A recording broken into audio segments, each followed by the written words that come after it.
Welcome to another edition of the Willy Bragg Show. I'm your host, Willy Bragg, and today we have here with us Michael Yoder. How are you doing today? Doing fine, thank you, and thank you for having me on. Oh, absolutely. I think the last time you were here, I had a birthday live stream last week, but you were here on my 56th birthday live stream.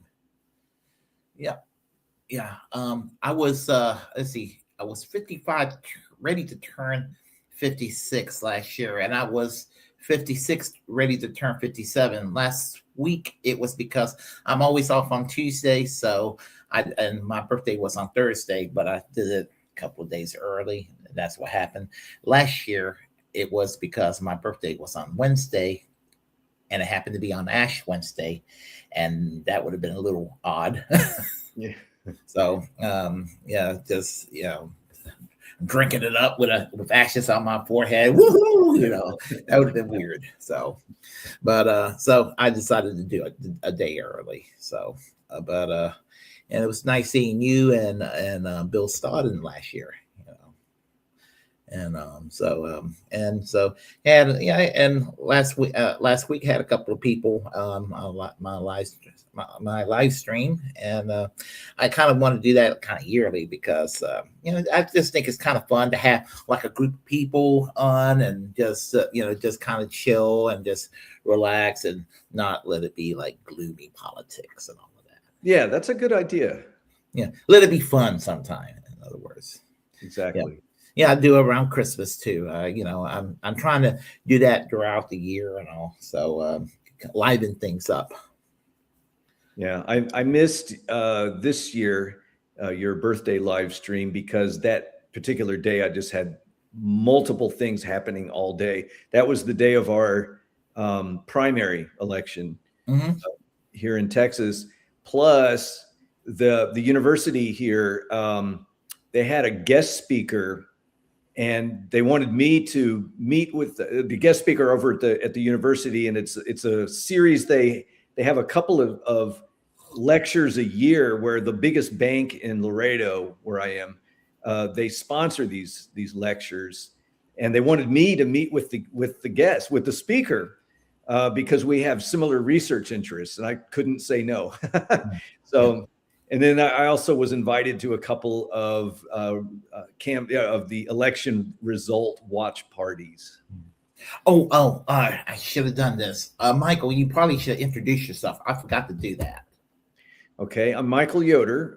I know Melvin from, goodness, mid-90s. Yeah. From our time in the Socialist Party. And I live in Laredo, Texas now. I am part-time working for the University of Central Arkansas, where I teach online, and then I'm also with University of Texas at Austin. I'm a research fellow in geography. So I'm in Laredo just because of life circumstances. I got married and 10 years ago, and my wife needed to be in Laredo for her, for family reasons. And I'm able to work from anywhere. I'm one of those lucky ones that can work online. So we're in Laredo. We've been here now for a couple of years, and I do a lot of research on things like border economic development and border transportation issues and things like that. It's funny you mentioned Austin. You know that I actually when I was in college, I actually she was from Raleigh, but my first girlfriend lives in Austin now. Oh, but she's evil. She's evil. Oh. Well, yeah. Yeah. In fact, in 2006, she typed a message for me. She contacted me on MySpace, apologizing for being such a horrible human being, and MySpace requested me. I ignored her, so traumatizing. But anyway, and there was somebody else that moved to Raleigh briefly, and she was from Austin, and I dated her briefly in 2000. Okay. So strangely enough, so I had two exes that live in. I don't know if they know each other. I doubt it, but so there are two exes of mine down in Austin. Austin's a big place. It's crazy and it continues to grow. And I don't know as I would want to live there anymore. I lived there for a while in the 80s when I went to University of Texas. The reason why I'm a research fellow there is because I'm good friends with the former department chair in geography. And he knew that I was going part-time at Central Arkansas and moving to Texas. And so he put me on the faculty as a research fellow because I was working on a book at the time. And that came out, that all panned out very well.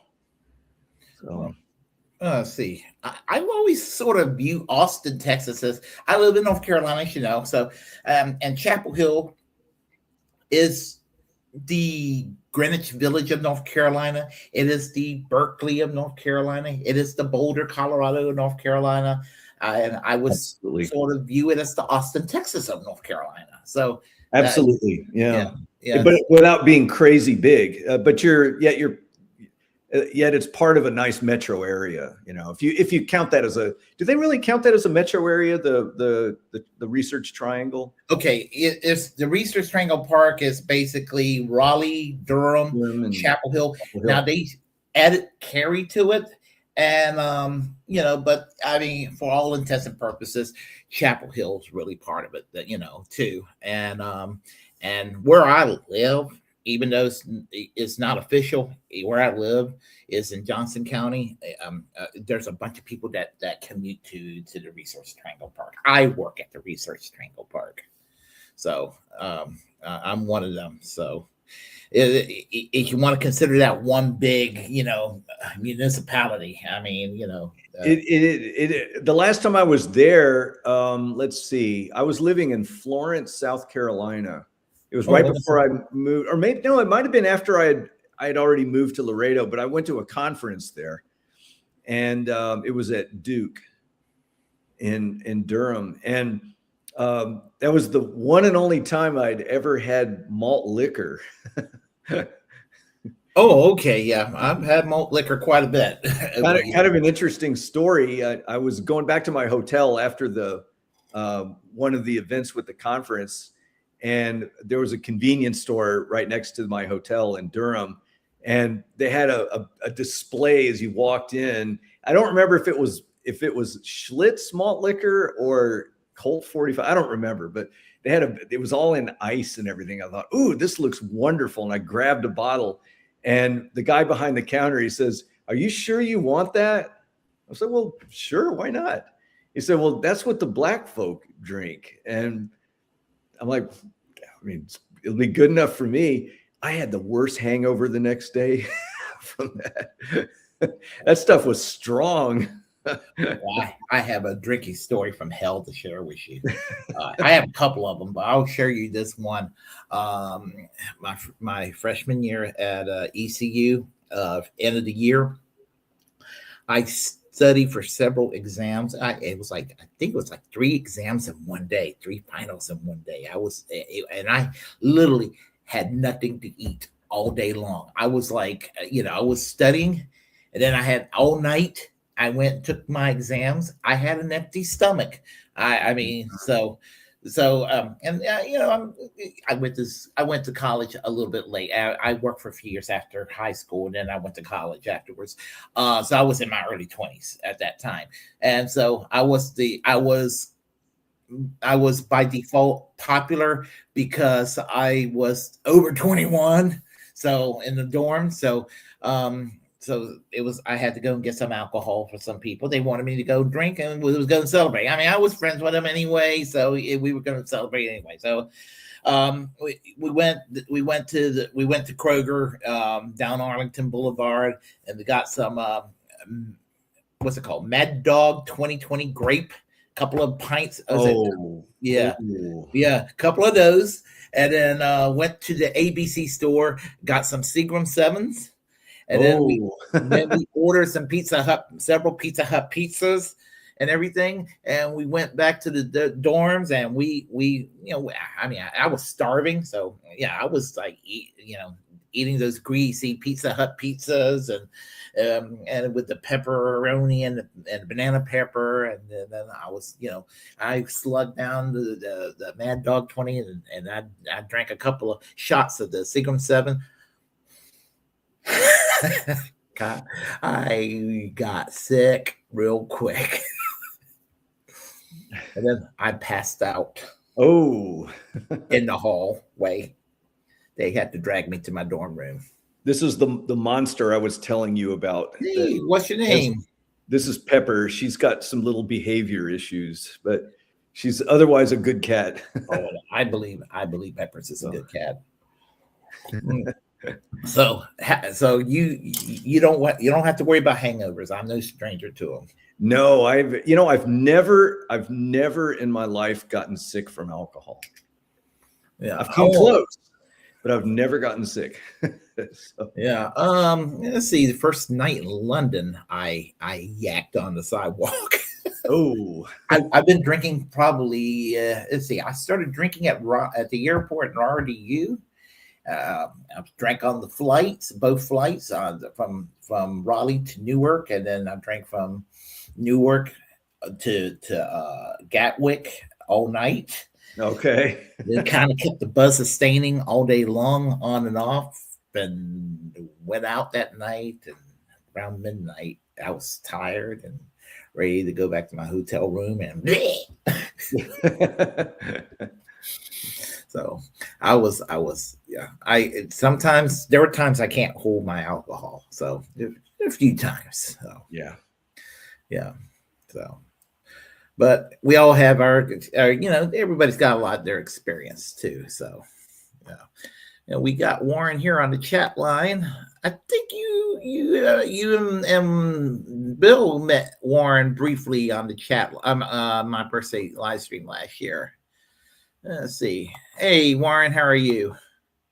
Yeah, if you ever get a chance, you should watch his show, The Secret Show. It's on Friday night at Central Time. At Central Time at 11 o'clock. Yeah. So there we go. Mad Dog 2020, Devil's Vino. Yeah. Okay. All right. So anyway, yeah. So I understand it was primary day last Tuesday. So it was. I know Jasmine Crockett lost that primary. Who I forgot the name of the guy that won. James Tallarico, yeah, and apparently I was told that he is actually the more progressive one. Am I correct? I wouldn't say that. I wouldn't say that at all. I would just say he's the more transformative. He's got a unique message and demeanor about him that I've never seen anything like this in politics, because he actually he is progressive, but he kind of he sort of parlays the message as part of his faith. Like, he's always talking about his faith, and his faith teaches him how we should be treating each other. And it's like, okay, I wonder if there are some people listening to that, some people who are Christian and maybe are, I don't know, easily caught up in the kind of selfishness, for lack of a better word, that the MAGA thing is all about, and the divisiveness and demonizing people and things like that the MAGA thing is all about. And he shows us that you can be a Christian and not do that. It's funny you mentioned that, because Dwight and I have talked about this, because there's like I guess you could say, a psychology in our culture that there's a lot of if you ask a lot of people who describe themselves as atheists, some of them are not necessarily atheists. It's just it's almost like a political label, that because the religious right has kind of controlled the political discourse as sort of like a reaction, and And then those who are evangelical, you kind of know where their political leanings are and everything like that. And so there's that perspective and everything. So yeah, yeah, and with the Christian nationalism that takes place today, I was just thinking that I thought that was gone away with during the Bush Cheney years. I thought that was kind of like, on the outskis. Well, yeah, because Pat Buchanan sort of revived that, and then that didn't go anywhere. And I thought, oh, good, we're done with that. But then it just comes rearing its ugly head again. And I have a lot of opinions about that. But going back to James Tallarico, he is equally disgusted by the Christian nationalism. He thinks that those, even though he himself is a pastor. Well, I did not know that. Yeah, Tallarico is I want to say is he Presbyterian? I don't remember now. I know his father was a Baptist preacher, I think. But he says he explains very well how the Christian nationalism is really not very authentically Christian. I think I'm just going to go out on a limb here, and this is something I don't really get to talk about this very much. But if you look at Donald Trump and the way that he portrays himself as being kind of the leader of the Christian nationalists, and all, like, for example, this thing on say abortion, right? Yeah, he delivered. He got rid of. Yes, he did. He got rid of abortion. But I would bet my next 3 months' pay that at some point in his life, Donald Trump had to pressure a woman or a girl or something to have an abortion. I just know it. I also think he doesn't give a shit about the issue, but I think you're right. He just wants the power. He'll go to whatever group he can get that will be loyal to him, and he'll take up their cause. Yeah. And as long as it's sticking it to the libs or whatever, sticking it to the progressives, he'll do it. Yeah, and that's okay. I don't want to make it sound like I was ever pro-Trump, because I was never pro-Trump. But during the first Trump presidency, when you compare his first presidency to the current presidency, I would say that from 2017 to 2021, he governed slightly to the left of George W. Bush. But today's Donald Trump makes George W. Bush look like Max Blumenthal from the gray zone by comparison. I mean, he's gone so far to the right at this point. Yeah, and I completely agree. There's a big difference between the first term and the second term. And you got a paycheck. I mean, the first term. Well, right. And, there you can actually name some good things he did in the first term. Not that it's enough to bring him above an F, a grade of F as a president, but there were some good things. He got the vaccine going for COVID. The rollout was disastrous, but he got us USMCA. I thought that was an improvement over NAFTA, because it at least at least brought in some minimum pay for example, the automotive industry. They had to average out at least $15 an hour. And so that helped. And then he got rid of that dreaded, what they called Chapter 13 in NAFTA, which was a dispute mechanism, where if anybody had a dispute, like if a company had a dispute with, say, a state government or a local government, under Chapter 13 of NAFTA, they could sue that governing entity for something like regulating toxic waste dumps or regulating chemicals in gasoline or whatever. And it was a terrible thing, and he got rid of that. So that was good. That was a good thing he did. I personally think it was good that he convinced the Europeans that they had to pony up more for their own defense and not rely on us so much. And that mindset changed in Europe. And now look, I mean, the Europeans are ramping up their own defense spending. They're not relying on us so much anymore, and that's good. So he did do a couple of good things. And frankly, I know maybe this is a little strange. I kind of thought the North Korea meeting with Kim Jong-un went pretty well. No, I totally agree with you. And there were some liberals out there that were criticizing him for that. And back in the days of the Cold War, they congratulated Reagan for meeting with Gorbachev, who obviously less hard line than Kim Jong Il, but right. Just it's kind of like you would want to do that. But here's the weird thing about Trump. Trump destroyed the treaty that was Obama's best achievement. Exactly. The treaty with Iran. But he kind of had the same arrangement with North Korea that Obama had with Iran. And the Iranian treaty was working. It was exactly. So he cannot be forgiven for that.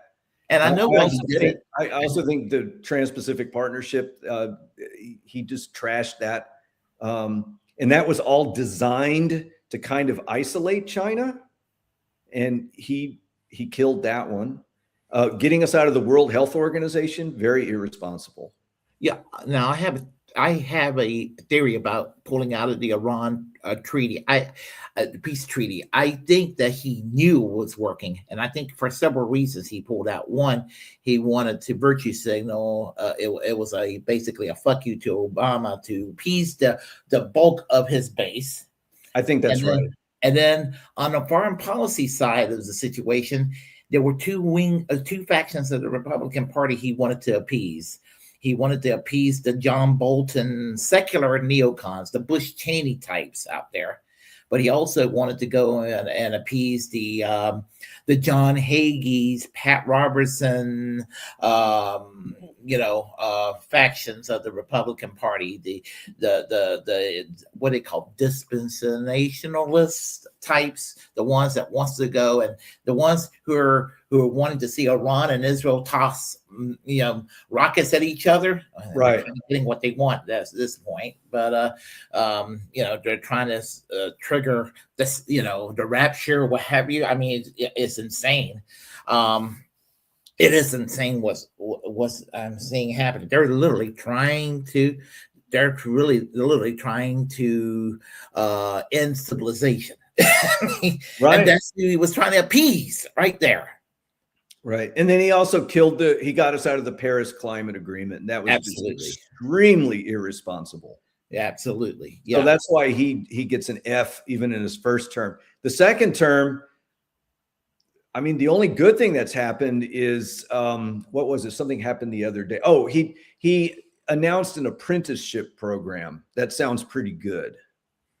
So there's monies available for people to get apprenticeships, say, instead of going to college, and that could ramp up things like the services, the trades, and even some manufacturing. And amen to that. I mean, as a college professor, I'm the first to admit that not everybody is cut out for college, but everybody needs some sort of, training, improvement, et cetera.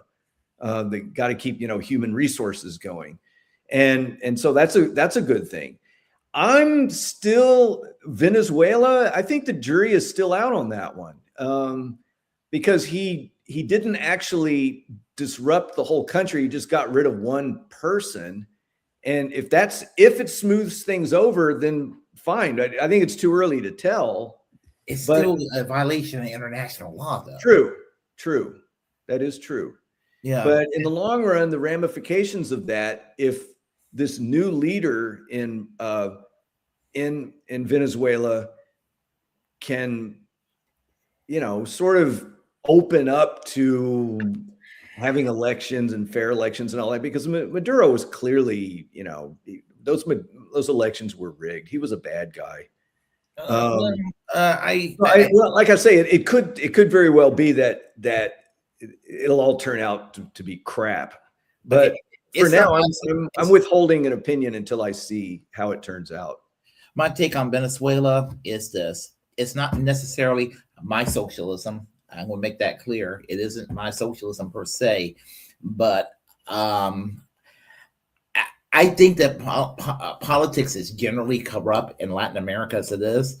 The opposition is corrupt.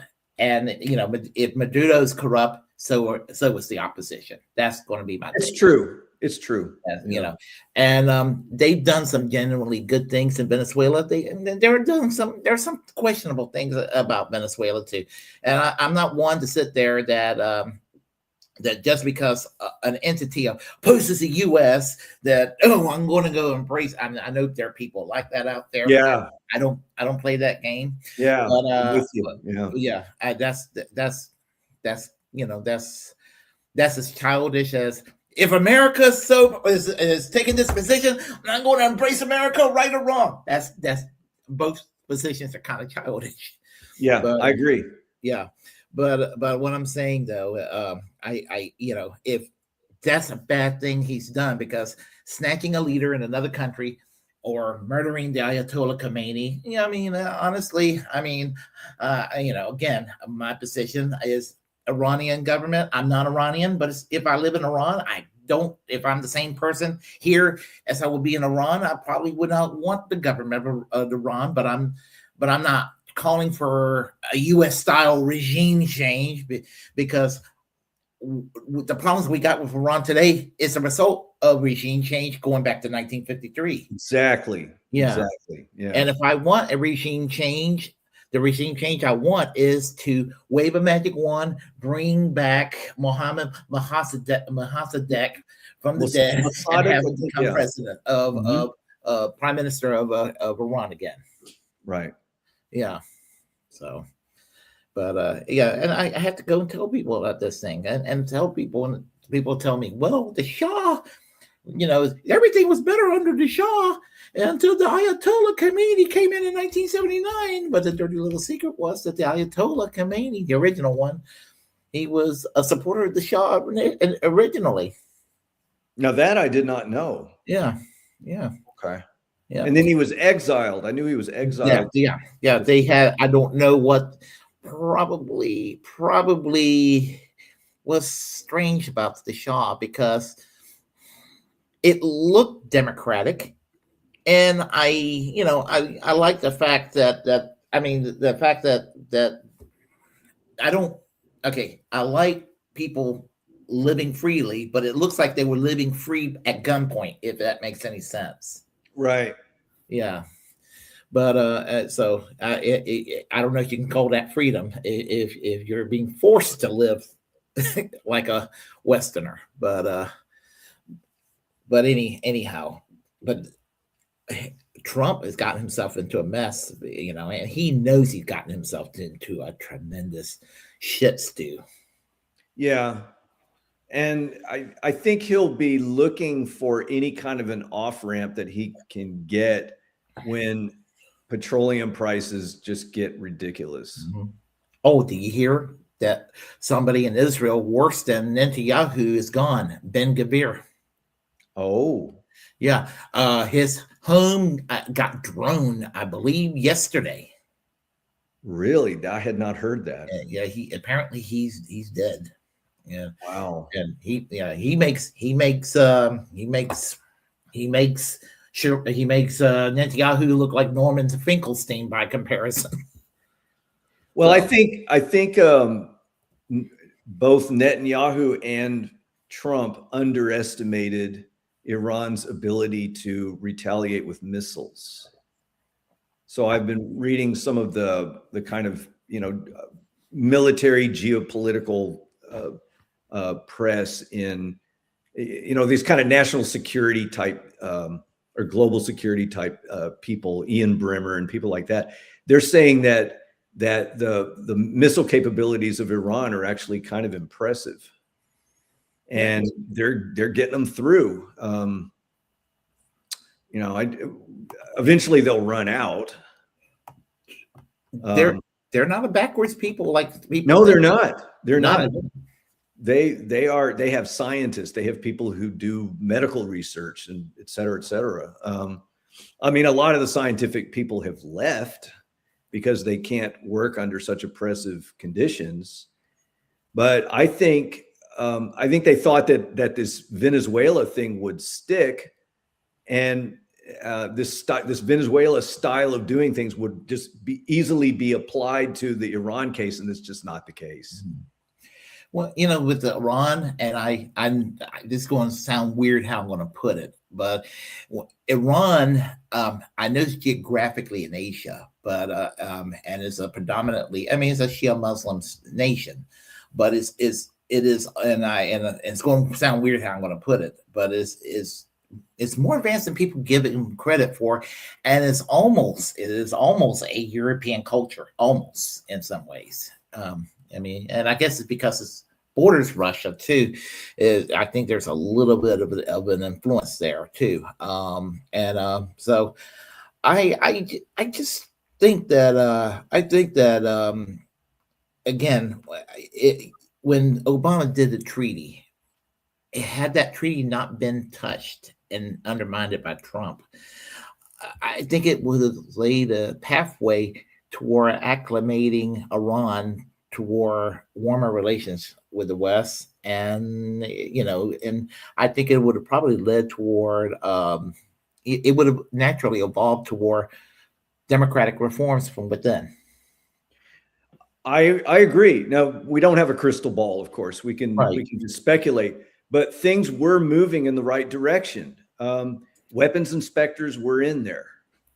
It had the agreement of Russia, China, France, Britain, Germany, until Trump kind of weakened it. He didn't outright kill it, but in a way he kind of did. It fell without the United States taking a leadership role in that. It fell apart. And all of a sudden they started cheating, and the speculation is that they started, building up to weapons grade or uranium and all that. So yeah, it was Trump's fault, really. It really was. He pardon my language, he majorly fucked up. He did. Yeah. If he was to run, but again, now tell me, this is just kind of a hypothesis that I have. I think this is another example of kind of the resentment of Obama. He just could not handle that Obama had accomplished that, and so he had to kill it. Yeah, they talked about Trump derangement syndrome, but there was a thing called Obama derangement syndrome too that existed. Exactly. And I voted. I voted for Ralph Nader. Okay, I did too. Yeah, 2008. Yeah. Yeah, but here's the thing. And I was originally for Dennis Kucinich and all that at that Right. time, but. So my problem with Obama came from my critique of him from the left, and our friend Dwight. When I was supporting Obama for about 2 days, I was on the Obama bandwagon when Dennis Kucinich dropped out, and Dwight and I had a conversation, and he was like, because he was living in Illinois at the time, he was like, he told me, I wouldn't be so enthusiastic, and gave me some policy issues where Obama kind of was a disappointment. I was like, okay. But so I ended up in the primaries. I ended up voting for the guy from Alaska, the former senator. Gravel, Mike Gravel. Yeah. And God bless his soul. And then I ended up supporting Ralph Nader that year. Yeah. So okay. Yeah. I have to admit, this in Texas, I was still in Texas. That was the year I left to go to Arkansas. I was still in Laredo, and I have to admit that I did support Obama just because I was not a big fan of Hillary. And let me start on it. I despise Hillary. I really do. I despise the Clintons for what they did to the Democratic Party. To this day, and I will never forgive Hillary Clinton on many grounds for what she did to Bernie in 2016, and for me losing quite a number of friends because of the 2016 election. I have been blamed for Trump winning because not only because I voted for Jill Stein in 2016, but also because I supported Bernie over Hillary in the primaries. I got a bunch of crap for that too. Because in Texas that year, for whatever reason, and I don't think they've ever done this ever since, it was not just a primary, it was also a caucus. So you could do the primary, and then optionally you could stick around at your polling place at a particular time. I think it was like 6 p.m. or something like that. You could go back to your precinct and you could caucus for whoever. And then the only ones left were Obama and Hillary. And I was standing in the Obama line, and there were people in the Hillary line that were looking at me with just these mean looks like, how dare you? And, I'm just sort of like, hey, I think he's the better person, really. Now, Obama's better than Hillary Clinton. I still say that today. Yeah. Yeah, given the choice. And I think in a weird way, Obama, he's not where Bernie is ideologically. And I have some complaints about Bernie today. I do. I mean, but he did sort of lay the pathway toward where Bernie is. I think that Obama was the middle path between the Clinton way of doing things and what became the Bernie path. Because honestly, we remember 20 years ago when, if you say you were for single payer healthcare, you got people that would just give you the like the evil eye. They'll look at you like you were some kind of child molester or something like that. Yeah. And you can say you're for Medicare for all today. Everybody like, oh yeah, it'd be nice. You don't get this, oh, it'll never work. You still do. You still get that. It's just not quite as much. Yeah. It's far less than it used to be. Right. Yeah.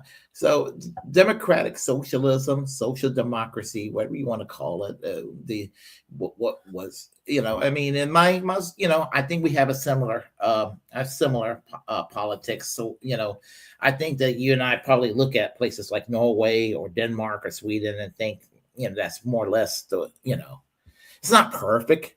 It's not perfect. Nothing is perfect, but I think that they pretty much kind of it's a highest standard of living in the world. I mean, that speaks for itself. Is it still capitalist? Yes, they're still capitalist, but the socialist parties made things better.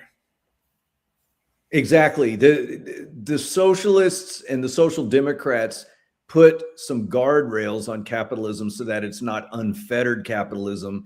Because, let's be honest, capitalism has a lot of good potential. There's a lot of innovation that happens under capitalism. The problem is, though, that it gets taken to extremes, and those with the money call the shots, including in the political process, especially with Citizens United and all that. So that's the problem. If we could just have guardrails on capitalism, I think it would be fine. Yeah, and I'm not for eliminating the market system. Now, I'm a little more on the nationalization of industries, old labor style. I do have that mindset still, but I mean, there are people out there that you run across that you will advocate, social ownership of some industries. They think you want to nationalize everything, including people's toothbrush and toilet paper. I'm like, no, just a kind of essential industries, right? Like strategically important industries. Yeah, I mean, as I said, I think, like, for example, I mean, when it comes to healthcare, I have gotten very militant on the healthcare because it's like they have the health industry and the politicians, the insurance companies and the pharmaceuticals. They have done everything they could to fight against the United States becoming a normal country. And it's so frustrating. And the politicians, even the people who are for Medicare for all, are too scared when there's a chance to fight for it. They get cold feet. And there's always a backup plan that they said they're going to be for. And then they make that promise for the backup plan, and then they never get even to that backup plan. Does that make any sense? Yeah. And then they talk about vague things like access and everything like that, and it's and then nothing ever gets done. There's still this narrative out there that things would be rationed, under a government-run, healthcare plan, and I mean, long wait times and all this kind of stuff. Well, but don't we have that now? I mean, aren't things rationed now? For what I think what is it, about 12% of people do not have health care, something like that. Even though with the Affordable Care Act, a whole lot of people all of a sudden got health care. There's still, it may not be as high as 12%, but you still have people that don't have it. And even under the current system, if everybody had insurance, there are times, I mean, I've got very good insurance. I started on Medicare. So, but I mean, there are times when I have to wait where, you have to wait 6 weeks to get an appointment. Yep. Yeah. Under my health plan, it's not the health plan itself, but I mean, the health plan is not controversial, but I have psoriasis of the skin, and I thought I could survive without using the medication.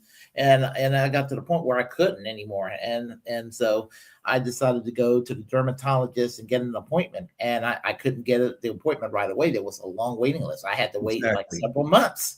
Right. Yeah. I couldn't just do it like a week and a half or something like that. And they were like, I'm sorry, and so that's a waiting list under the current system. So, But I still do not understand why or how the attempt to go to a single payer system in Vermont failed. I speculate that what it is that the size of the market was just a little too small, because it is a small state. I mean, that's a state that only has one member of the House of Representatives. I think that they probably spend some money to undermine the system. Yeah, I don't know. I don't know. It's a shame it didn't work. For a while, I'd heard that Gavin Newsom was going to try something similar in California, and just do it like through the Obamacare exchange. And I don't know what the status of that is right now, but the speculation was that it would work better because it's a bigger state. It's a bigger market, and it could happen. I guess the closest that we've come to it would be in Washington State, right? With Cascade Care. Maybe Hawaii. I know Hawaii was the first state. Hawaii in 1974 had they were the ones that it was the first state that became a universal healthcare state. Oh, I didn't know that. Yeah, but it was based, and it was similar to what became the Affordable Care Act. But let's be real, what the Heritage Foundation created as a model, because people want to call it Obamacare, but it was really Romney Care, right? Yeah, and just people, and I used to trigger the Republicans when they were like so opposed to Obamacare. I say, you mean Romney Care? Now, don't you go around saying it was the Republicans and murder. I was like, no, it was the Heritage Foundation, and that's what Tim Pawlenty called it when he was running against Romney in the primary for president. He called it Romney Care. He was trying to say that it was somehow a horrible system. That didn't work so well for Tim Pawlenty, did it? Even Newt Gingrich got in trouble when he said he opposed Obamacare, but the first 300 pages of the legislation is pretty good. Oh, he even got in trouble for saying that. Yeah. Yeah.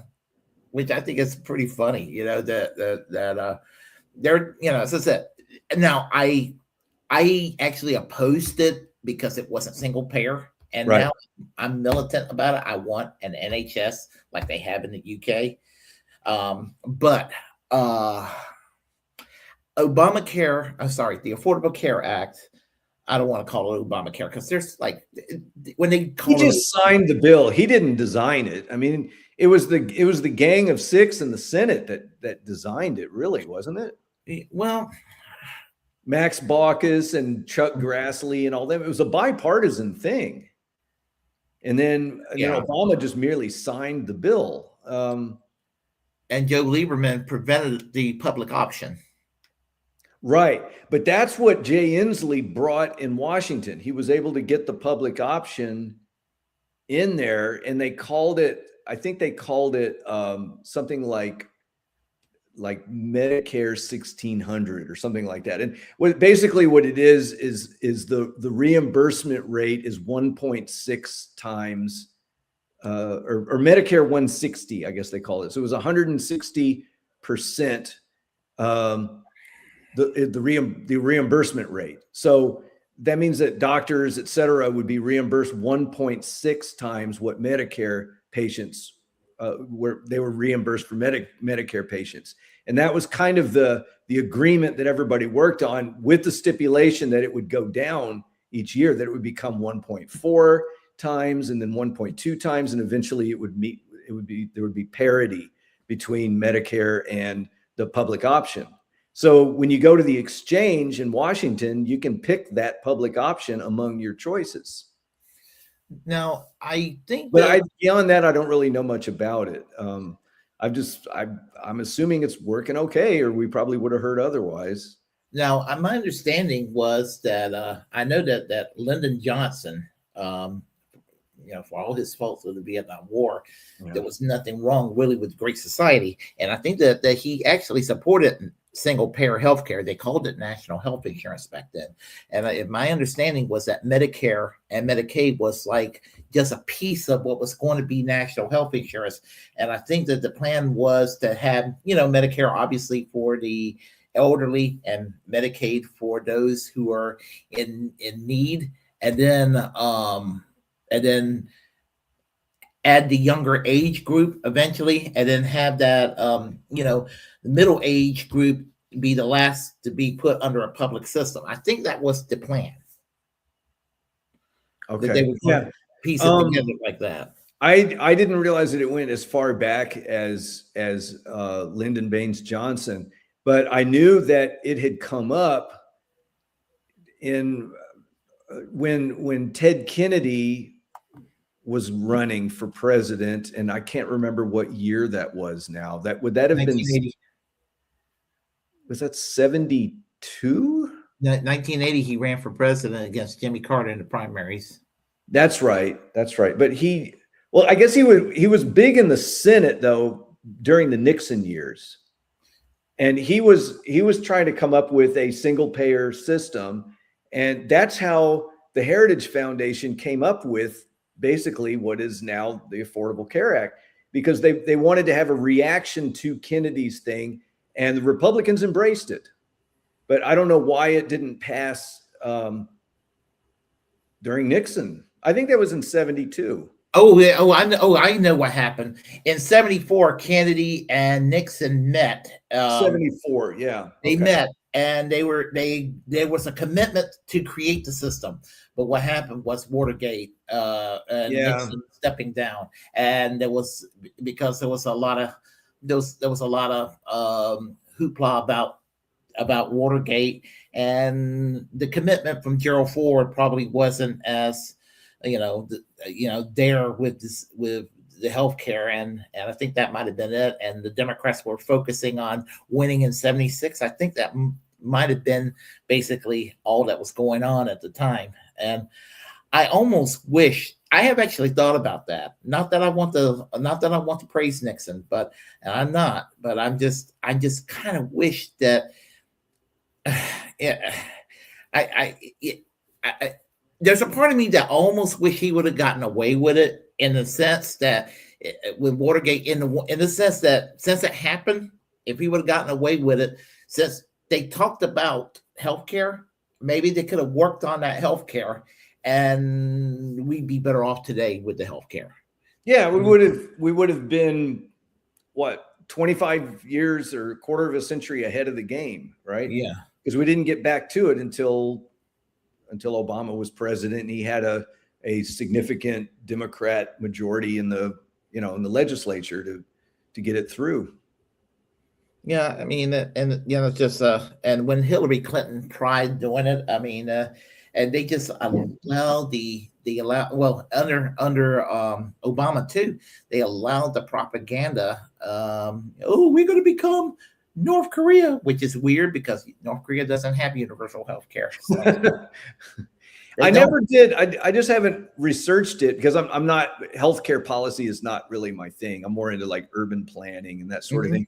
But I never did really understand what Hillary Clinton's plan was all about that failed. Now there was one good thing about Hillary's plan.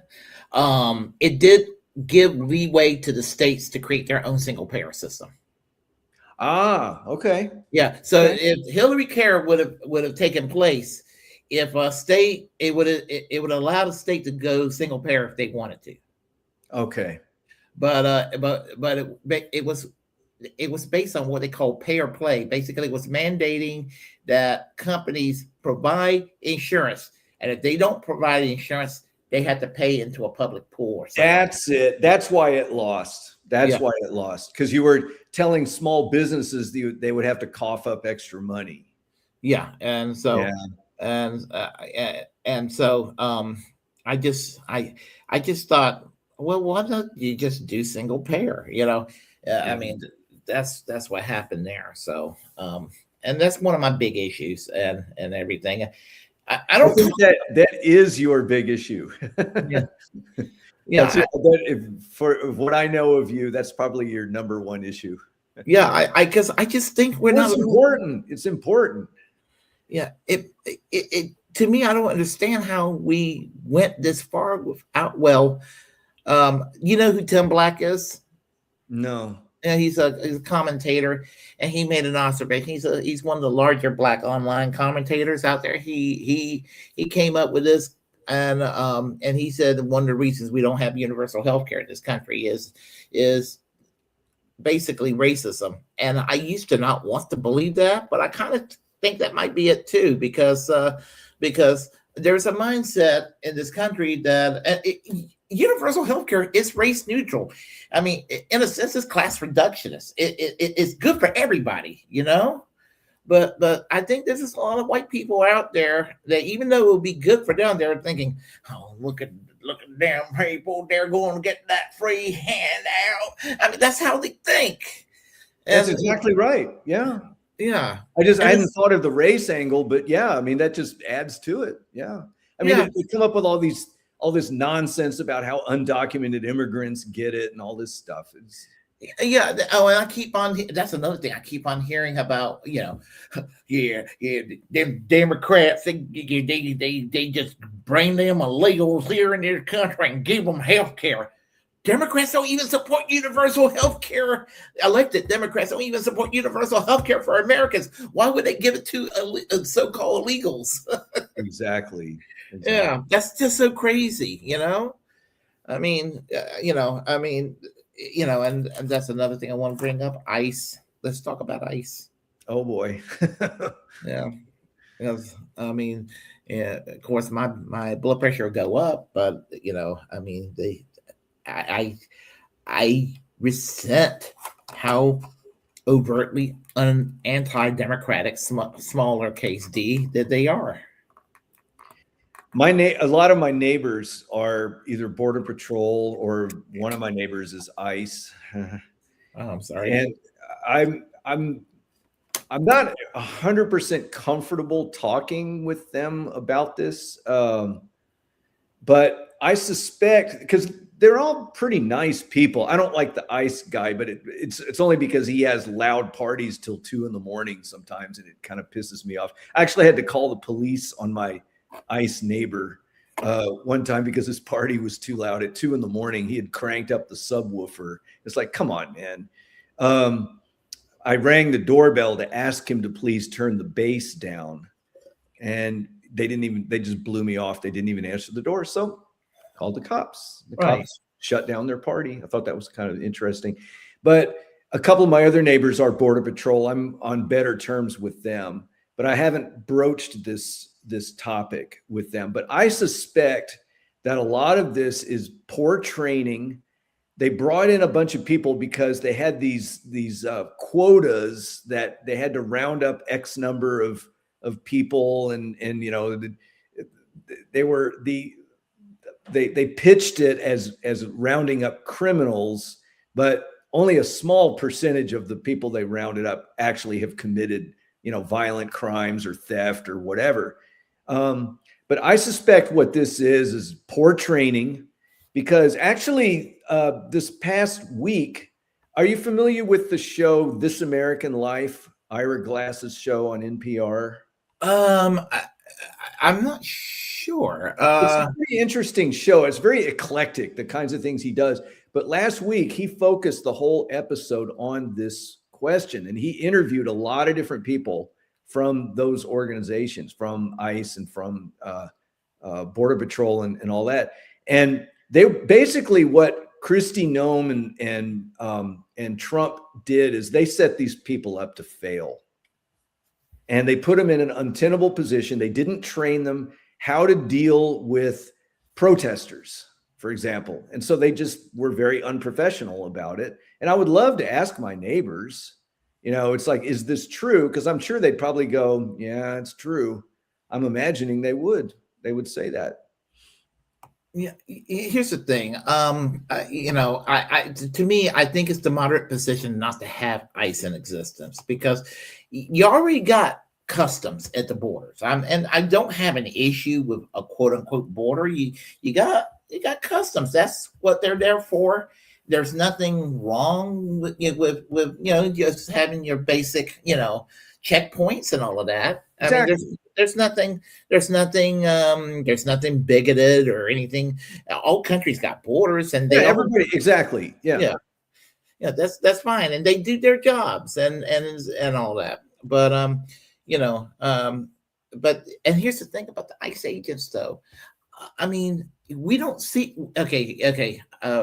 If they're going after gang members, you know, what have you, the tattoo gang members and all of that, and sending those really horrible people, you know, the MS-13, that they're sending them back to their country, I don't have a problem with that. But they're going after, you know, they're going after hotel workers and restaurant workers. Yeah. I mean, they're going after like hardworking, ordinary people. And I think that even people who are like who might have been a little hawkish and may still have some hawkish views on the border, I think that maybe their heart's getting softened a little bit. With some people, they're probably thinking, "Man, that's not nice," you know. I'm hearing down here in Laredo, but also down in what they call the Valley, like McAllen, Brownsville, that area. I'm hearing people in the business community that, you know, are very Republican otherwise, because they're business people, you know, bankers and so on. They are opposed to this hyper vigilance like that, this ICE kind of stuff, removing people, just deporting people, locking people up in Dilley, Texas, and so on. They're very opposed to that. If builders like that, the home builders are saying, this is killing my business. I can't get workers. And I had a guest on the show about a month ago. You probably seen him on Facebook. Justin Adio. He sometimes answers a reply to some of my posts. And he said this, and it was an interesting perspective. He's saying these ICE agents, what Trump is doing, he's acting like one of these ruthless landlords with these ICE agents, because rounding these people up and deporting them, because if they're here long enough, their wages are going to go get higher eventually.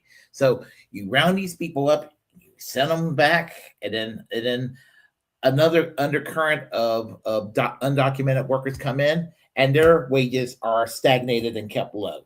Right. So, and that's really what he's actually trying to keep the problem. He's trying to keep the problem persisting. And this is what I said this to somebody who's kind of harsh on the border, that that you may not even notice today. You may not notice tomorrow. You probably won't notice for about a year or two. Maybe you'll start noticing in 5 years. But because of President Claudia Sheinbaum. Sheinbaum, the Mexican economy has improved, and you're probably going to see less people, quote unquote, crossing the border because if I'm not mistaken, isn't the standard of living rising in Mexico right now? It is, and even under Biden, you started to see more people self-deporting, if you want to call it that. People started returning to Mexico in larger numbers than they came from Mexico. So a lot of the immigrants that were coming, asylum seekers and so on, they were from, Guatemala, Honduras, Venezuela, Haiti, not from Mexico. But people have actually been moving back to Mexico in larger numbers than they're moving here. But you know what? Go ahead. Sorry. I was going to say, though, that it kind of segues into what I think is a very important policy. And I have to give a shout out to George W. Bush for this. George W. Bush called for comprehensive immigration reform until his party pushed back and he had to kind of walk away from it. But comprehensive immigration reform is the way to go. You had mentioned Tallarico before. One of his little things on the campaign trail is he says that our border should be like our front porch. We have a welcome mat, but we have a lock on the door. And I think that's kind of clever. It's like, okay. And so he's advocating for comprehensive immigration reform. I advocate for comprehensive immigration reform. We need it. We're an aging society. The part of this thing with funding Social Security and all that is because we are an aging population and we're living longer. And we absolutely need more workers in all kinds of fields, elderly care, construction, a lot of the things that these immigrants are well trained to do. They're just kind of naturally good at those kinds of things. We need that. And so if you look at that the percentage of the population that's foreign born, and you think of the time period in American history when we had a lot of immigration, I'm talking like before World War I and all that, the percentage of the population that was foreign born back then was a lot higher than it is now. So we're not being overrun by immigrants at all, by any stretch of the imagination. They can come here and be, as long as they follow the laws, if we have community policing and all that, where the police personnel know their neighbors and all that, our crime rates have been going down, and including among immigrant groups. Immigrants actually have lower crime rates. I have no fear. It's just this whole MAGA project is just one failure after another, and just one contradiction after another. And there's a lot of them are scared because it's really is stupid how scared they are because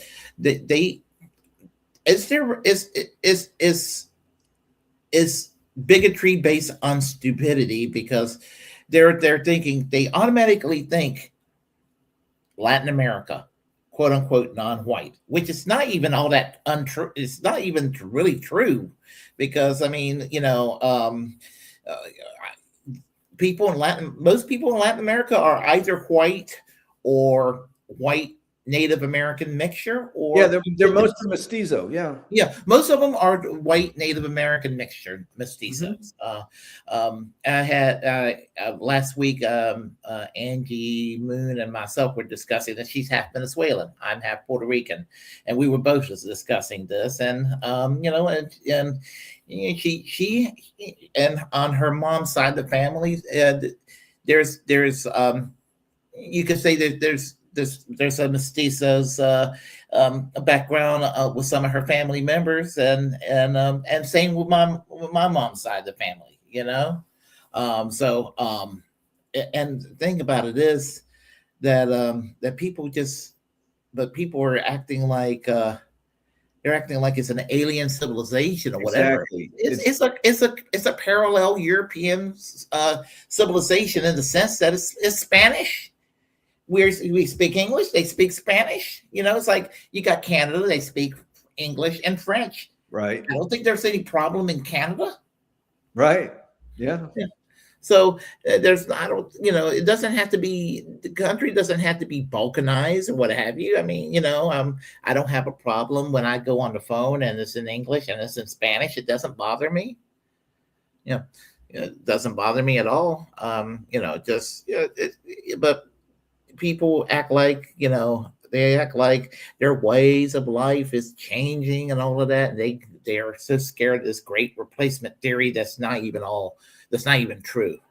They're so paranoid. Yeah, exactly. I remember one time this was about, maybe about 7 or 8 years ago. I was at a conference in New York, and they, of course, they scheduled a conference in January of that year. Real smart, right? It was at Columbia University. It's beautiful. It's only the second time I'd been to New York, but I really loved it. But when I was coming home, I was staying in kind of Midtown. I was in like the Hell's Kitchen area of west side of Manhattan.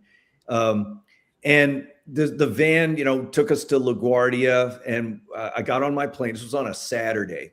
I got on the airplane, and we're sitting there, and it's like, gee, shouldn't we be taking off now? The flight was supposed to go from LaGuardia to Midway, and then in Chicago. And then from there, I would change planes and go to Little Rock, back where I was, because I was living in Arkansas at the time.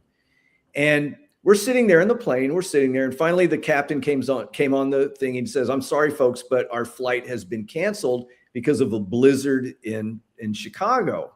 But oh, crap. And I was mad. We had to get off the plane. We had to line up in the customer service line. We had to make our own reservation for a hotel. And thankfully, there was somebody behind me who knew how to do this on her phone. She found I think it was a Holiday Inn Express, not too far from LaGuardia, in a place called Corona, Queens. And they had rooms at a reasonable price. I thought, okay, well, we'll go there. And I was really just pissed off that I'll just have to live with this. And then the next day I was able to get a flight that went directly to Dallas. So there wasn't a problem.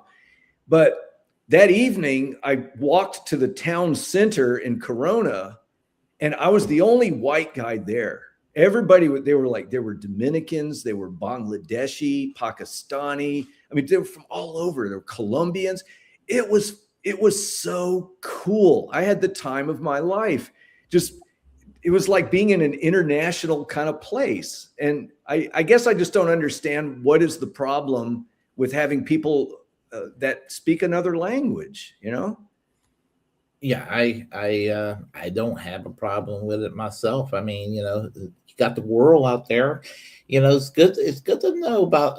I mean, it's good to know about the world. I mean, I interact with people from other countries just on a day-to-day basis, and I communicate obviously online with people from around the world, and you learn a lot.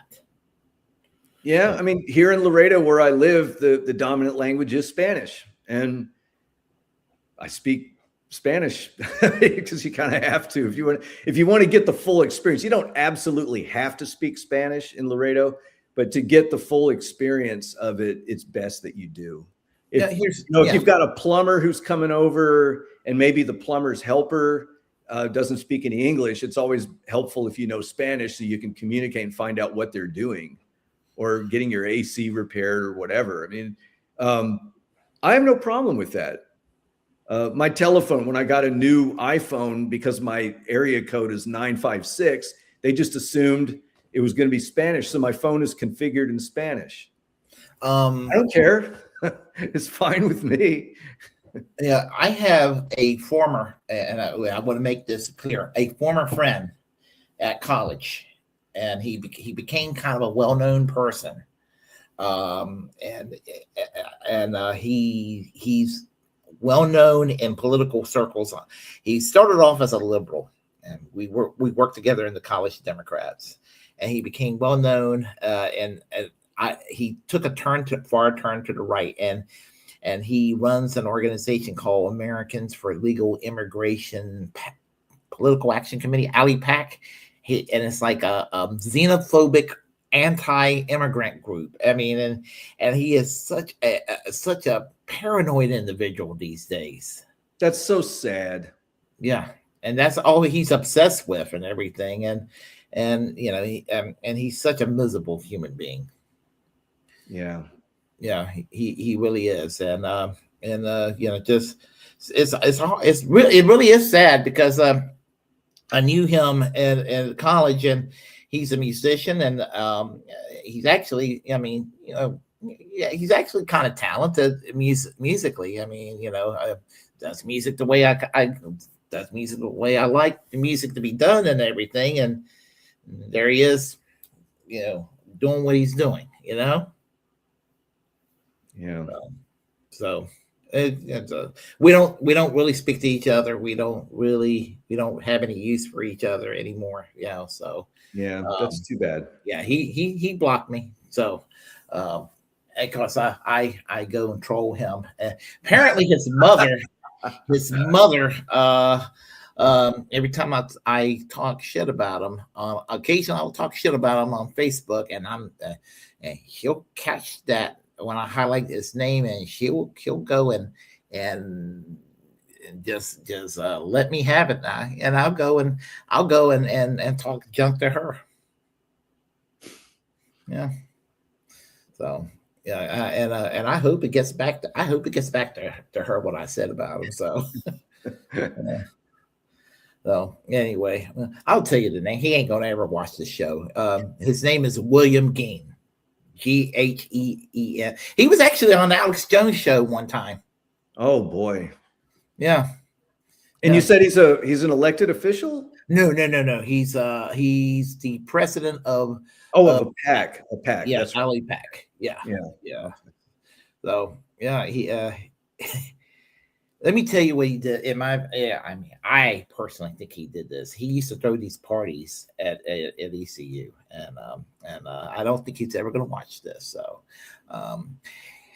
he ran for senior class president, and he made his announcement that he was going to run for senior class president, and so he had this party, and it was probably about 75 people at his house. And there was like a crack house across the street. I think he bribed the people from across the street to call the police to stop the party, so he can virtue signal about him getting arrested.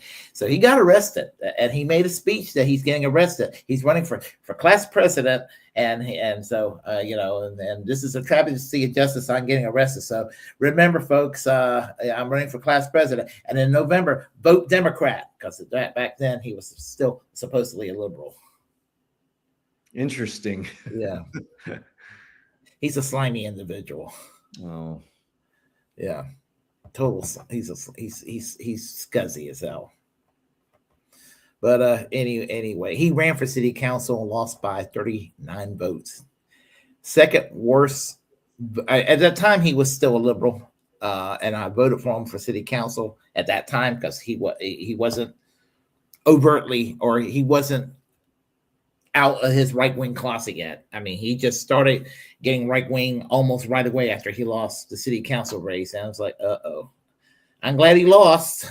Yeah. Now in retrospect, yeah. Yeah. Well, that was the last time I was involved with normie Democratic Party politics anyway. So yeah.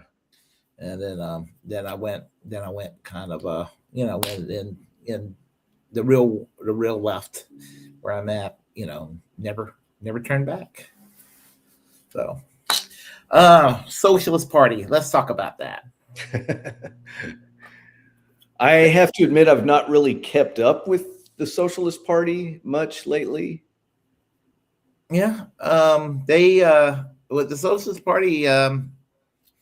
Yeah, I mean, I keep up. I mean, I had Bill and Stephanie year before last on my show, the SPUSA presidential and vice president. Oh, okay. Had them on my show. Stephanie lived in North Carolina for a while. Stephanie Shalinsky, and she's actually been on the show. She co-hosted with me one time. So, I had them on the show. They were here on election night 2024. Okay, good. Yeah. So, and of course they didn't win the election. Bill was like, he was like, why didn't you vote for me? I was like, because y'all were not on the ballot. Exactly. Yeah.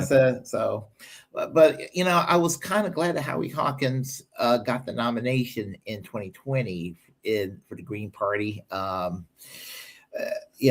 was glad I felt like it was good for the Socialist Party because it kind of helped the Socialist Party. I felt like that helped them, Yeah. So, but just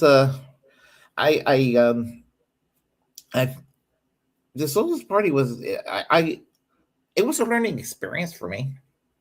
I mean, it was my, I'm well versed in independent politics because of the Socialist Party. So, right. And it helps me kind of look at the world through maybe cynical lenses sometimes, but maybe a little too cynical, but So, how do you get in touch with the Socialist Party?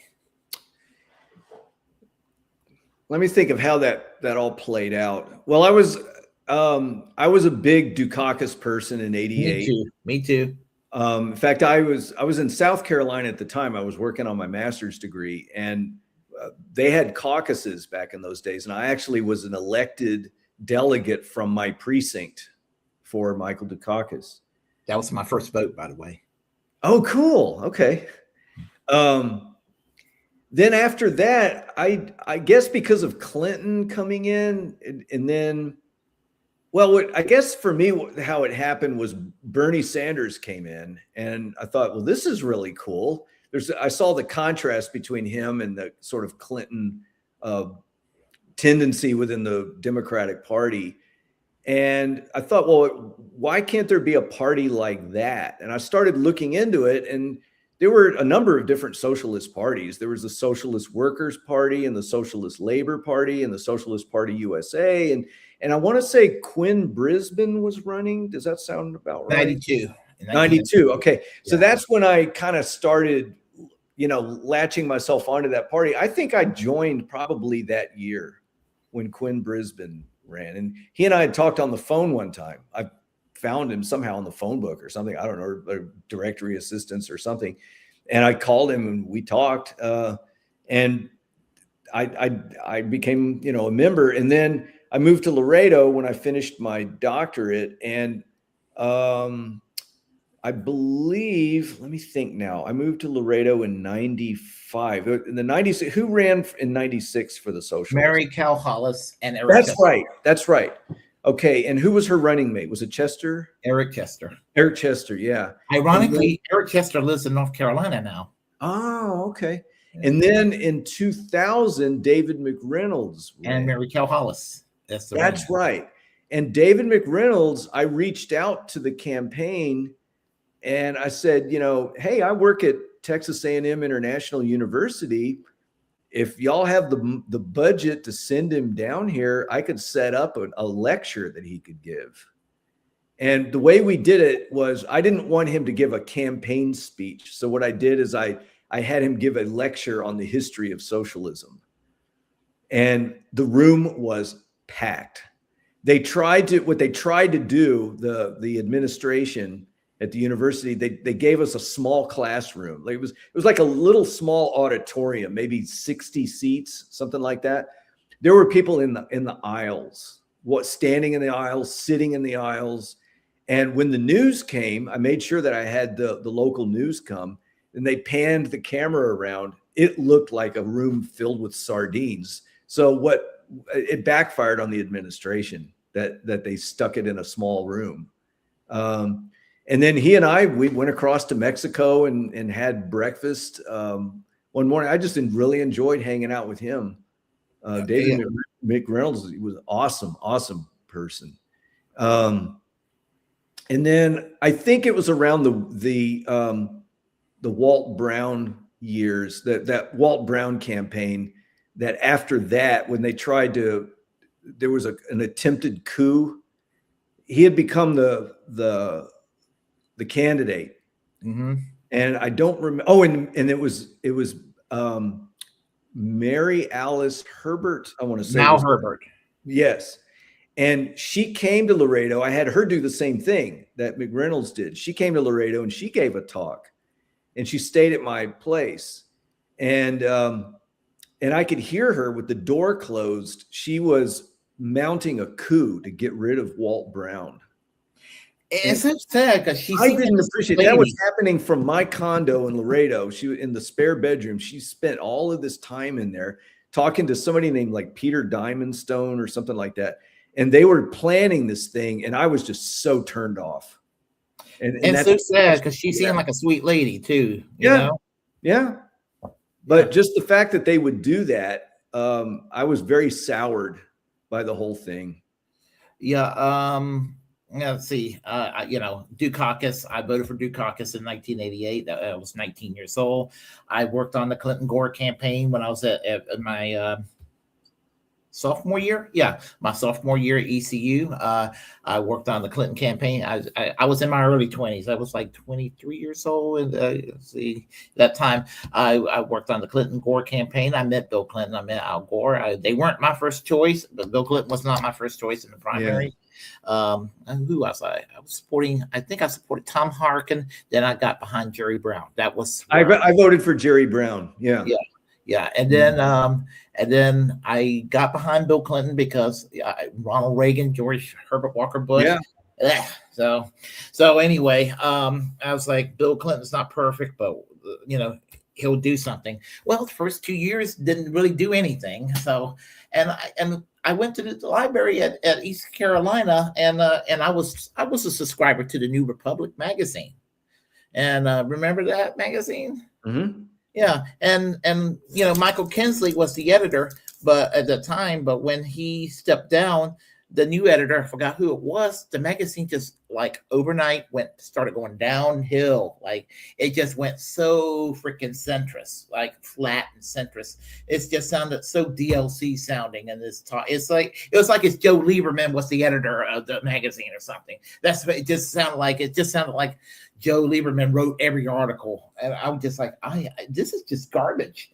So I started checking out magazines in the library, and I discovered a Progressive magazine, and I was like, oh, this is even better than when Michael Kinsley was the editor. So, and this is like, well, at my language, my alley, and I look at some of the old Progressives. There were articles by David McReynolds in there. Oh, okay. Yeah. So anyway, I checked the advertisement sections, and I saw two advertisements, one for the Red Pen from the Socialist Party of Pennsylvania and the Socialist magazine itself from the New York headquarters. And I contacted the Socialist Party and subscribed to the magazine.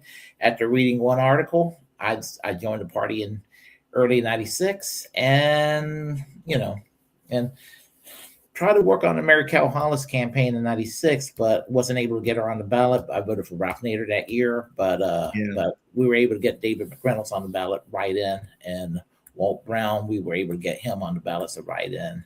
Yeah. We in Texas, everything was a write-in. Yeah. So I was very disgusted what they did to Walt Brown.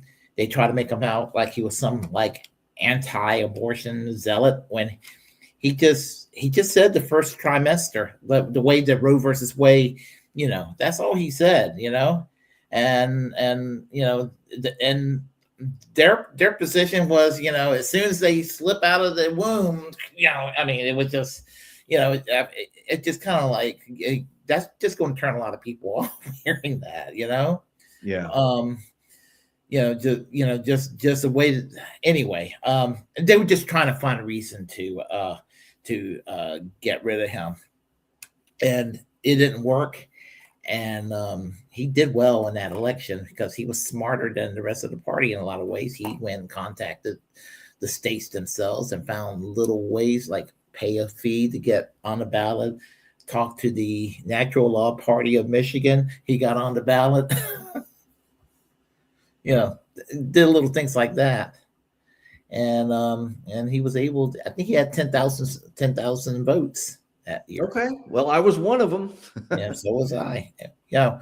So Um, but I love the Socialist Party because some of the Trotskyist malcontents in there they were just dragging everything down. Yeah. We Yeah. built this party and they were dragging everything down. So, I just got burned out. I was telling Caddy Ann at the time that, that I was going through a lot of personal problems. I just didn't need that baggage in my life. Right. And so I took a little hiatus. I ran my mouth about politics, but I sort of took a break and away from hardcore activism until kind of when Bernie Sanders started running. And then, Yeah. Yeah. but you know what's so weird? Even before joining the Socialist Party, I actually was following Bernie Sanders.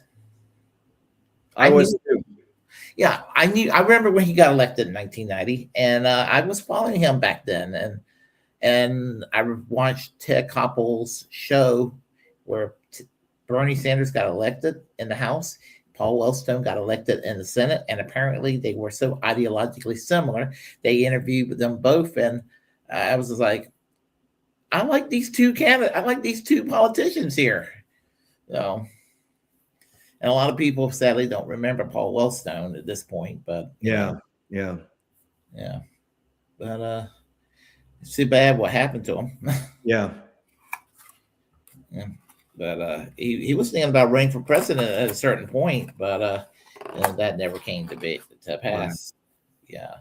So, but it's so bad. Too bad what happened with the Socialist Party USA and everything like that. But I don't know what's going to take to break through the two-party system. I don't see anything breaking the two-party system as long as we have the Electoral College. Yeah, I mean, and I hear. I'm not necessarily saying we have to get rid of that. I'm just because that would be a very daunting task to get rid of that, just for the reasons of having third parties. There just aren't enough people. I don't think there are quite enough people out there that are just clamoring for third party and fourth party and multiple party politics. But it sure would be nice if nothing else on the state level, if we did away with congressional, of course, this will never happen, but to do away with congressional districts and do proportional representation, there would at least be a shot at getting 2 or 3 socialists on there, but you might also end up with 2 or 3 Nazis on there too in the Congress. Slippery slope there. And right. That. So the system is just kind of rigged against independent and third parties. It's almost like you have to lump yourself onto one of the two parties if you're going to actually have the presidency. Now, it's possible to be an independent and be say in the Senate or the House of Representatives, because Bernie did that, and Angus King has done that. Lisa Murkowski sort of did that. Sort of. Yeah. In fact, I was impressed that she not only won as an independent, but you had to write her name in. And I think that was the first time she ran, right? And then after that, I think she just ran as a Republican. But there's a guy right now in Montana. I would love to ask Dwight what he knows about this. But did you hear the little shenanigans that happened over the weekend in Montana with the Senate race? No. Okay, so the incumbent is a guy named Daines. He's a Republican. And literally 8 minutes before the deadline for filing, he dropped out and a Trump-backed person replaced him to get in for the Republican thing. Mm-hmm. The Democrats, the reason they waited until the last minute is because the Democrats could have put up John Tester or Steve Bullock, and there was maybe one other that was kind of a well-known Democrat that could have made it actually in play. So what happened then is that this guy named Seth, and I don't remember his last name now. It's something like Seth Badnar or something like that. Starts with a B. He's now running. He's a Democrat, but he's running as an independent. And I think John Tester put him up to that. And I thought about sending $20 to his campaign or something, just because it's like, well, that now that with the Steve Daines out, there's an even worse person in there that's running in the Republican spot, an even more MAGA type person. And I'm sort of interested in how that works out. So if the Seth guy wins, there will be an independent from Montana in the Senate. Well, I mean, it happens every now and then. They will break through the system, and there was a time we had more than two parties. I mean, there was a time we Oh, worked. sure. Oh, yeah. Yeah. Yeah, like for example, I mean, like Minnesota, the Democratic Farmer Labor Party was a merger between the Democrats and the old Farmer Labor Party. That Right. I suspect that those were just running at the local and state levels, though. They merged for the purpose of running nationally then.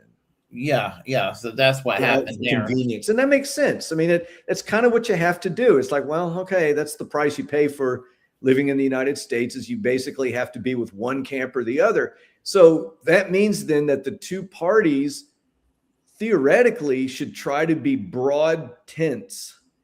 And the way I see the Republican Party right now is it's just too siloed into this MAGA thing, bashing immigrants and bashing DEI and just bashing and dividing. And the Democrats have an opportunity to kind of be a broad tent. And my own view is just maybe I'm because I'm just getting a little older. My practical side is outweighing my idealistic side. I'm working within the Democratic Party now. I mean, I'm not running for anything, but just supporting candidates and so on. I see because of what I view as the negatives of this MAGA thing, that overall I see it as a destructive force. I think there's room in the Democrat big tent for everybody from Mamdani and AOC on one side to Joe Manchin and everything. You see, I'm everything in between. They have more in common than they have differences, and the differences are big. And I think we make too much out of those differences. See, this is how I look at it. Within the Democratic Party, I don't have time for Manchin. I don't have time for Kirsten Sinema. I don't have time for those folks because they just, Kirsten Sinema and Joe Manchin destroyed Build Back Better. People like that. They're basically Republicans. And I'm not necessarily criticizing working inside the Democratic Party, but I say you should work inside the Democratic Party, fight like hell inside the Democratic Party to fight the Kirsten Sinemas. Well, they're not in the party anymore, but fight the Clinton factions in the party, because they're the problems. The Schumers are the problems. The Hakeem Jeffries, they're the problem in the party, and I look at Mamdani as kind of and I kind of thought that Mamdani would be sort of wishy-washy, but it looks like he's turning out to be a better mayor than I thought he was going to be. I agree with that. I thought for sure that from the get-go we were going to see the limits as to how much he could maneuver, because in New York, it's so big that to do things that are funded, you got to get the support of the state of New York. And it's hard. It's hard for them, for somebody like Mamdani to do that. He's done some good. And I genuinely support him. I wish him well. And I think he's been better as a mayor of New York than, let's say, AOC in the U.S. House representing the 14th district. I agree with that. Yeah, and I know I kind of criticize AOC because she's just kind of, it's like AOC she's got the policies, and I know she kind of wants to do the right thing, but she allows herself to get intimidated, and it's really irritating because she doesn't even know she doesn't even realize that she's got more strength than she realizes. That if she could just use her influence, she could actually get she could actually uh, what she said in 2018 cause a ruckus inside the Democratic Party. Yeah. And she kind of, I think she's scared to at this point. So Yeah. that's basically it.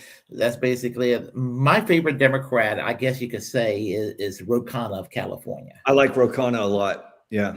Yeah. Ro Khanna, he's basically, I mean, Ro Khanna, when he talks to people, even conservatives, I think he wins conservatives. He may not convince some of the policies, but he's able to let people who are conservative or even people who are sitting on the fence, let them know that you can be left wing and you can be rational,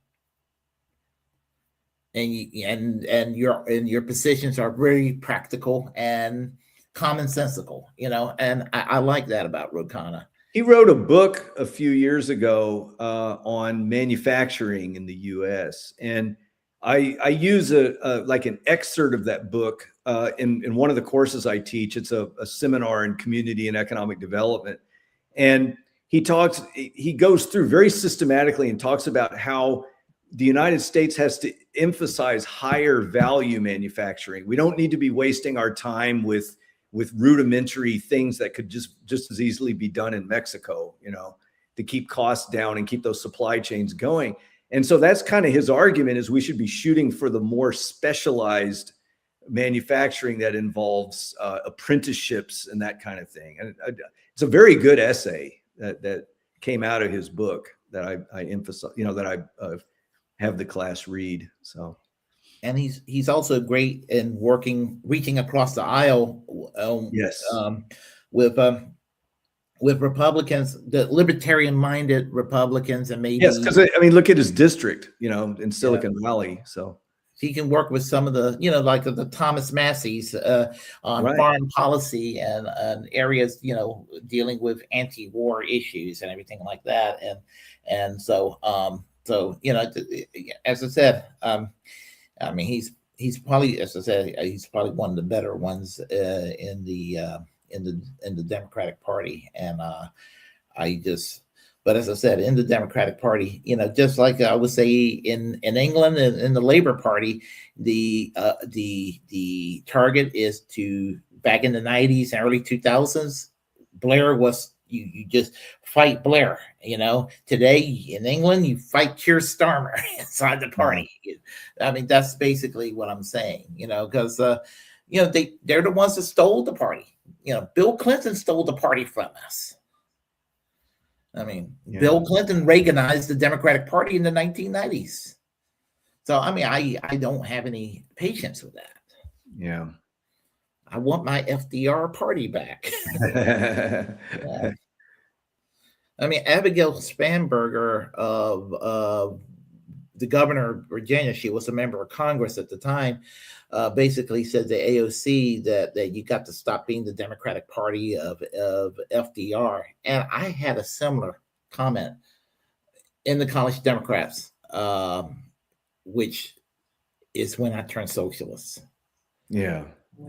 I was told, we're not the Democratic Party of FDR anymore. We're New Democrats. Oh, when they said that to me, bye-bye. Yeah.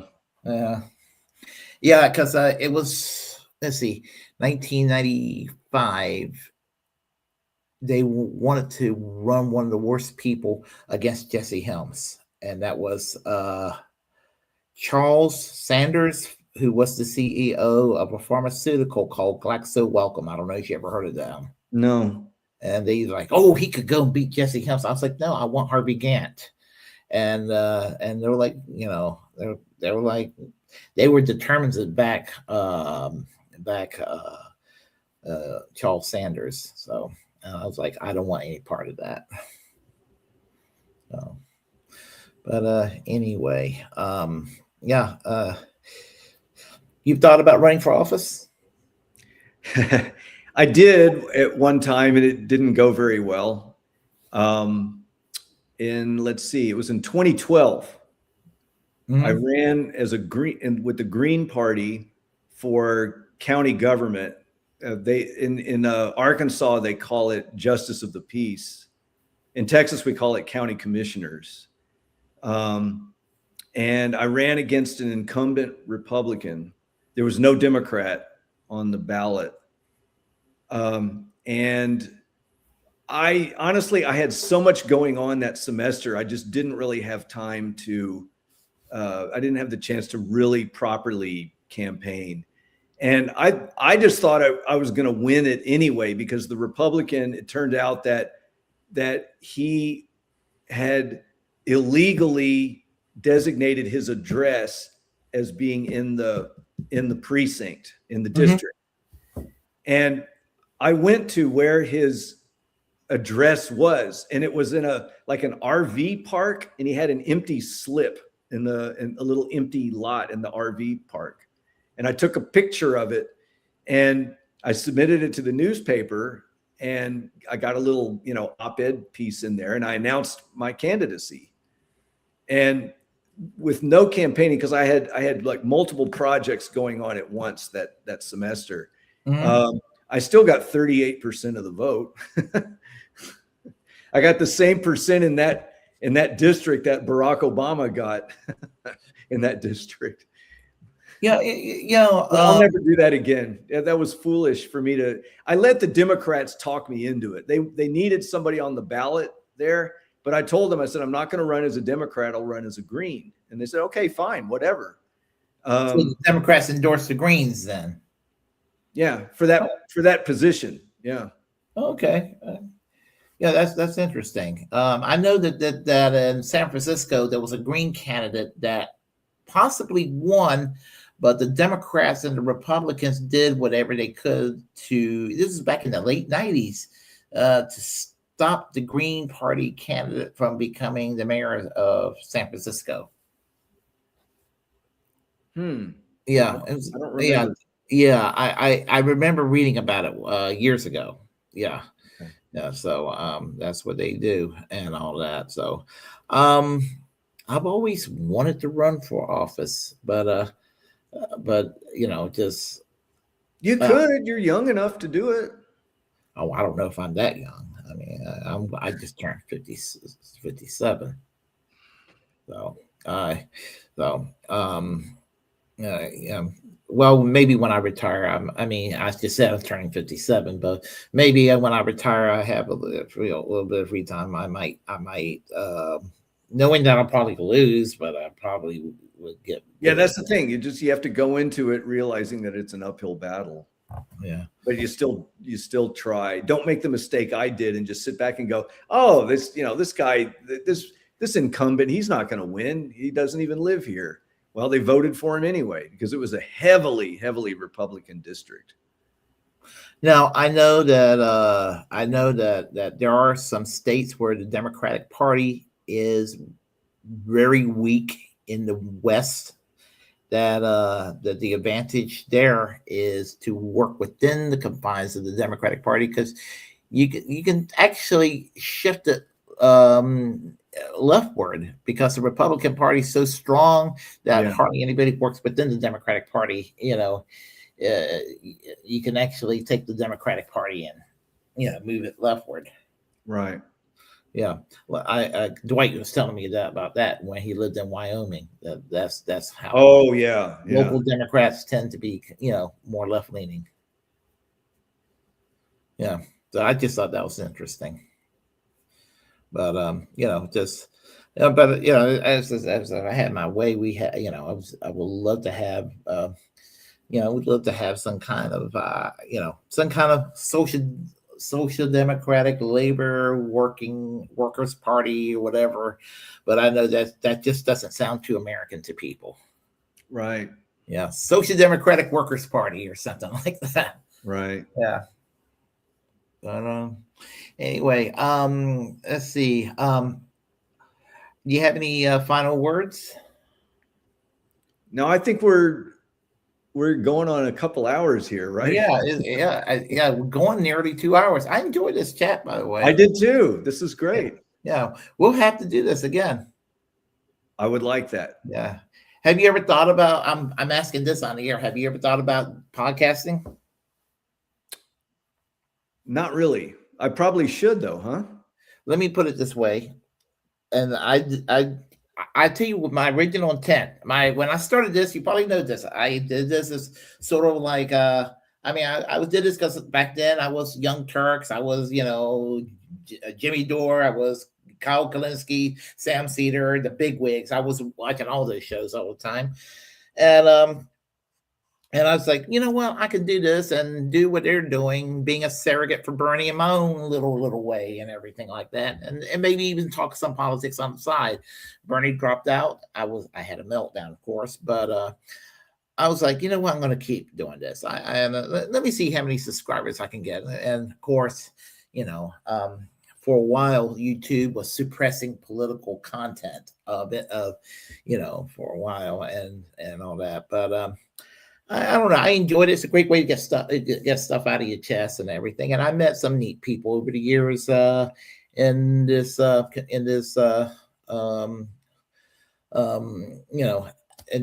of work. And so yeah, I feel like it's kind of a crowded thing, and it would be I don't really know what angle I would do to break into it. So my way of doing things is I just continue to do research, and I'm working on a second book. I think that's kind of the way I'm going to tackle things. Yeah, I as I said, I've interviewed some fairly well-known people over the years too. So it's been pretty damn neat. So I mean, I was like, I enjoy this. So I have been making a little bit less content lately because I just been like fatigued, tired. Yeah. But I got some plans for this channel. I've been trying to decide what I'm going to do with this channel since I got a little bit over 1,000 subs now, and so I'm going to try to do something with this channel to work it in my direction. So we'll see where it's going to lead and all that. Well, best wishes on that. So, thank you. I appreciate it. Yeah. And have me on again. It will be fun. Yeah. We'll do this soon, hopefully. So and everyone, thank you for showing up this evening. And I was going to do a video tonight. I may do a video at 10 o'clock tonight. If I don't, I'm going to do it tomorrow because I haven't slept today. So okay. Yeah. I work graveyard shift. Right. So, yeah. So okay, everyone, if you want to stick around for a couple of moments when I sign off here, that's for me. Yeah, I'm talking about okay, you. Sure. Yeah. Everyone, if you like what you heard, please press like and comment and share. Feel free to spread the message about this channel. As the First Amendment absolutist, it's my duty to inform you to create your own platform and utilize it because we are, in fact, the muckrakers of our time. Reject corporate media. And remember, folks, subscribe to Willy Bragg Show. Free all political prisoners. Free healthcare for all. Free Palestine. Keep our First Amendment free. And most importantly, fuck ICE. So I always do that now these days. So y'all take care. See y'all next time. Bye-bye.